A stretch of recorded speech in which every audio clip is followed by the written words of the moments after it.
अस्सलाम वालेकुम नाज़रीन मोहतरम, आज हम आपके लिए यहाँ पे खुसूसी एक प्रोग्राम लेके आए हैं कि हम अभी है श्रीनगर में, श्रीनगर के राजबाग इलाके में। अक्सर यहाँ जम्मू कश्मीर के लोगों को एक शिकायत देखने को मिलती है, जो हमारे बुज़ुर्ग हैं या नौजवान भी है, कि उनका डिस्क इशू होता है या चलने फिरने में, या कमर की पेन होती है या चलने फिरने में दिक्कत होती है। इसी हवाले से आज हमारे साथ मौजूद है डॉक्टर हाशिम साहब, जो कि इसका बखूबी विदाउट मेडिसिन इलाज करते हैं। इनसे जानने चाहेंगे कि किस तरह से, जैसे कि हम खुद भी एक्सपीरियंस कर चुके हैं, हमारे कुछ पेशेंट्स आ चुके हैं और हमें लगा कि वो सेटिस्फाई है इस ट्रीटमेंट से, तभी जाके हमने महसूस किया कि ये इंटरव्यू हम करें, और ताकि ज़्यादा से ज़्यादा लोग अवेयर हो जाए और मेडिसिन से बच के ये फार्मूला जो है अपने ऊपर अपनाएं। मज़ीद हम जानना चाहेंगे डॉक्टर हाशिम से। डॉक्टर साहब, आप हमें बताइए कि कैसे आप इस फील्ड में आए, और अपने हमारे नाजरीन को बताइए कि कहाँ कहाँ पे अपना एक्सपीरियंस और कहाँ कहाँ पे अपने काम। मैं 22 साल से बाहर रहता था, अब्रॉड रहता था। सऊदी अरब में 12 साल दिए, और भी कंट्रीज़ में रह चुका हूँ। तो वहीं पे मेरे को इसका इंटरेस्ट डेवलप हुआ, क्योंकि वेस्टर्न कंट्रीज़ में सबसे ज़्यादा अभी फर्स्ट ट्रीटमेंट ऑफ चॉइस, जिसे पहला ट्रीटमेंट ऑफ चॉइस, जिसको भी बैक पेन हो, सर्वाइकल पेन हो, कोई भी पेन हो, वो कायरोप्रैक्टर के पास जाते हैं। जैसा आप जानते हैं, मैं कायरोप्रैक्टर हूँ। सो कायरोप्रैक्टर करता है क्या है, अलाइनमेंट ऑफ स्पाइन। जैसे स्पाइन मिसअलाइन हो जाती है, जिसकी वजह से बहुत सारी जगहों पे पेन्स होती है, उसको अलाइनमेंट करने के बाद पेन चली जाती है। सो फॉर अस, हमारे लिए ये है कि जब स्पाइन ठीक है तो सब ठीक है। अगर स्पाइन में कहीं प्रॉब्लम हुई, मिसअलाइनमेंट हुई या कंप्रेशन हुआ, तो डेफिनेटली उसके असर कहीं और दिखेंगे और पेन्स भी आते हैं। बस उसी का इलाज करते हैं, और इसके आउटकम्स जब मैंने देखे, तभी मेरे को इसमें इंटरेस्ट डेवलप हुआ। तभी जाके मैंने ये कोर्स किया, और काफ़ी सालों से अब मैं इसी की प्रैक्टिस कर रहा हूँ, कुछ नहीं। यहाँ कश्मीर में मैं अब ऑलमोस्ट 2 साल से ज़्यादा होने को आ गए, और अभी तक मेरे ख्याल से हज़ारों पेशेंट मेरे पास आ चुके हैं, और अल्हम्दुलिल्लाह अल्लाह के फजल से बहुत ठीक हुए। यानी कि ओवरऑल अगर हम बात करेंगे, यानी कि थ्रू आउट वर्ल्ड आपने देखा हुआ है कि ये सब जगह होता है, लेकिन इसका इलाज सर्जरी नहीं है। यही चीज़ें जो आप आज यहाँ पे आप ट्रीट कर रहे हैं। Surgery is last option.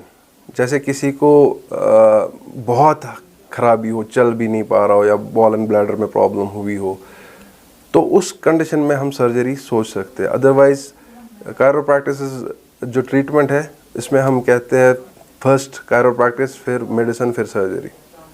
So first treatment of choice is chiropractic always.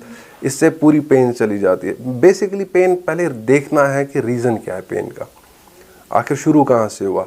यहाँ हर एक बैक पेन को डिस्क पेन ही डिस्क बोलते हैं कश्मीर में, मैंने जिसे भी देखा। लेकिन ये ज़रूरी नहीं है कि बैक पेन डिस्क की वजह से ही हो। पोस्चरल चेंजेस की वजह से होती है, काम की वजह से होती है, वर्क लाइफ स्टाइल, ये सब इफ़ेक्ट करता है बैक को।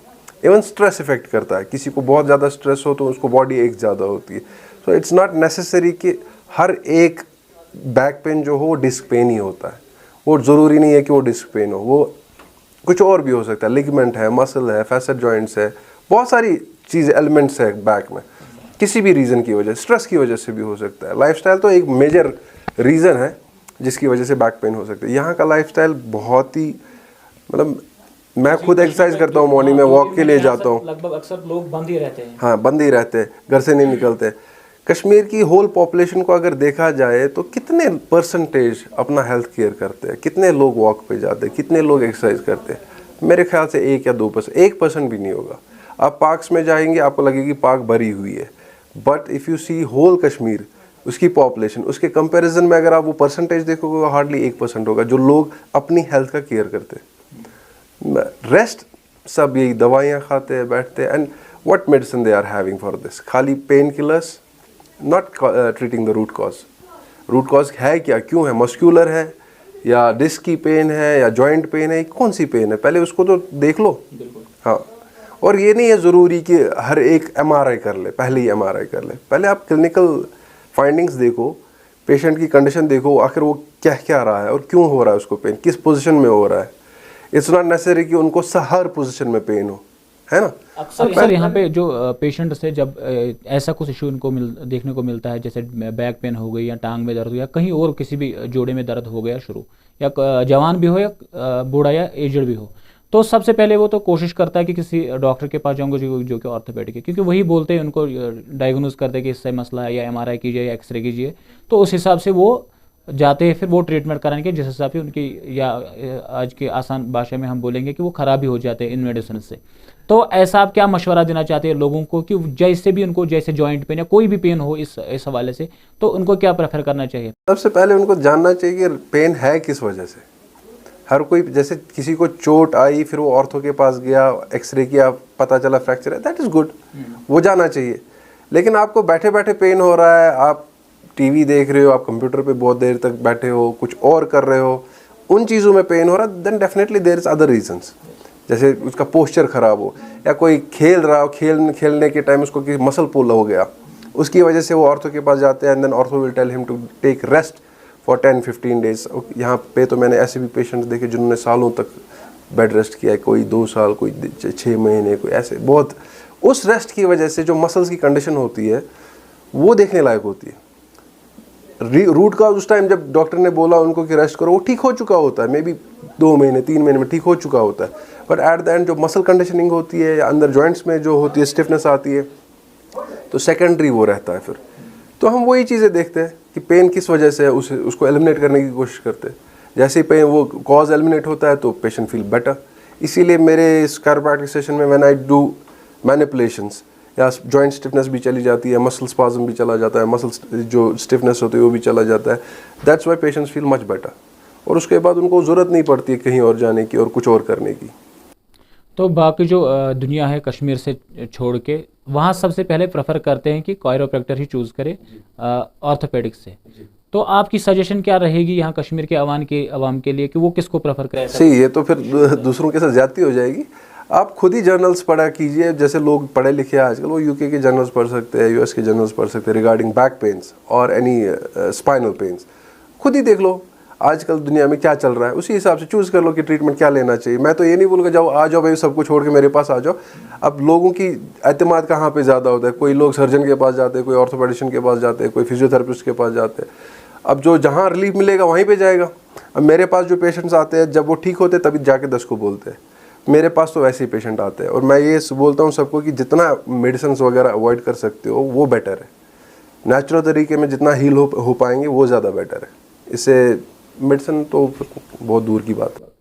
अच्छा, आपका क्या एक्सपीरियंस रहा कश्मीर में काम करके, और किस तरह के पेशेंट ने आपने फेस किया? तो यही लोग आए जिनका, जैसे फीमेल्स को, हम तो पूरा दिन खड़े रहते हैं, हमको पेन होता है। पूरा दिन क्यों खड़े रहते हो? आप अपने वर्क को डिवाइड करो, या फिर अपने पहले केयर करो, अपने आप को इतना स्ट्रॉन्ग करो कि आप काम कर पाओ। कुछ लोग फीमेल्स या मेल ऐसे होते हैं जो घर का काम भी करते हैं, ऑफिस का काम भी करते हैं, लेकिन अपनी बॉडी का हेल्थ केयर नहीं करते। पहले अपने आप को इतना स्ट्रॉन्ग तो करो कि आप इतना लोड ले पाओ।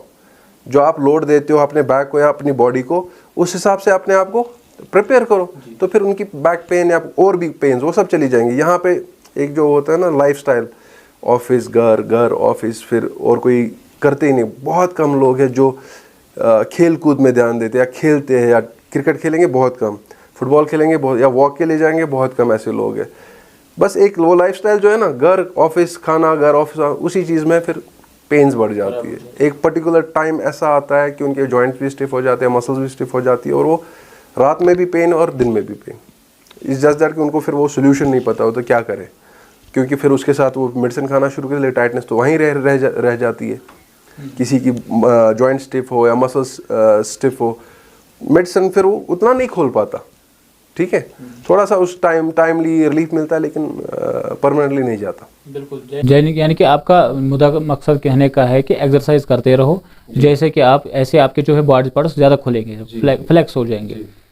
तो आखिर में एक सवाल है कि औरतों के हवाले से अक्सर जो प्रेग्नेंट वुमेन्स हो जाते हैं, फिर उनको आज जो सिजेरियन ही ज़्यादा होता है तो इनको एक इंजेक्शन लगाया जाता है कमर में, तो फिर 1 साल 2 साल के बाद वो अक्सर फिर शिकायत करते हैं कि उनका कमर का दर्द होता है। तो इसके लिए आपका कोई ट्रीटमेंट है? इंजेक्शन को एपिड्यूरल बोलते हैं। तो उसका एक्चुअली रीज़न ये है, they don't do prenatal and postnatal exercises. एक प्रोग्राम है प्रीनेटल, मतलब प्रेगनेंसी से पहले, natal, during pregnancy and post natal. ये प्रोग्राम यहाँ पे कोई फॉलो नहीं करता है। यहाँ का सिस्टम ऐसा है, आफ्टर डिलीवरी 4-5 महीने रेस्ट, उस रेस्ट की डिलीवरी भी अक्सर रहता है कि डॉक्टर प्रिस्क्राइब करते हैं कि उसको रेस्ट, स्पेशली पोस्ट डिलीवरी जब रेस्ट लेना शुरू करते हैं ना, दे डोंट डू एनी एक्सरसाइजेस। और जैसे जैसे वो बैठे रहते हैं, बेड रेस्ट लेते हैं, वैसे ही उनकी मसल्स वीक होती जाती है, और फिर हल्का काम भी करते हैं तो उनके पेन शुरू हो जाते हैं। इसीलिए बेस्ट एडवाइस मेरी तरफ से ये प्रेग्नेंट वुमेन्स के लिए, क्या पोस्ट सर्जरी या पोस्ट डिलीवरी अपना एक्सरसाइज किया करो, वॉक एटलीस्ट किया करो, ड्यूरिंग प्रेगनेंसी भी और पोस्ट प्रेगनेंसी भी, उससे बहुत फ़ायदे मिलेंगे। लेकिन अगर आपका वही है कि आप डिलीवरी के बाद घर आए, रेस्ट किए, खाना भी बेड पे ही मिल रहा है, तो फिर प्रॉब्लम्स बढ़ती है। एक्चुअली प्रॉब्लम्स होती नहीं, हम प्रॉब्लम्स को अराइज करते हैं वो चीज़ें करने से।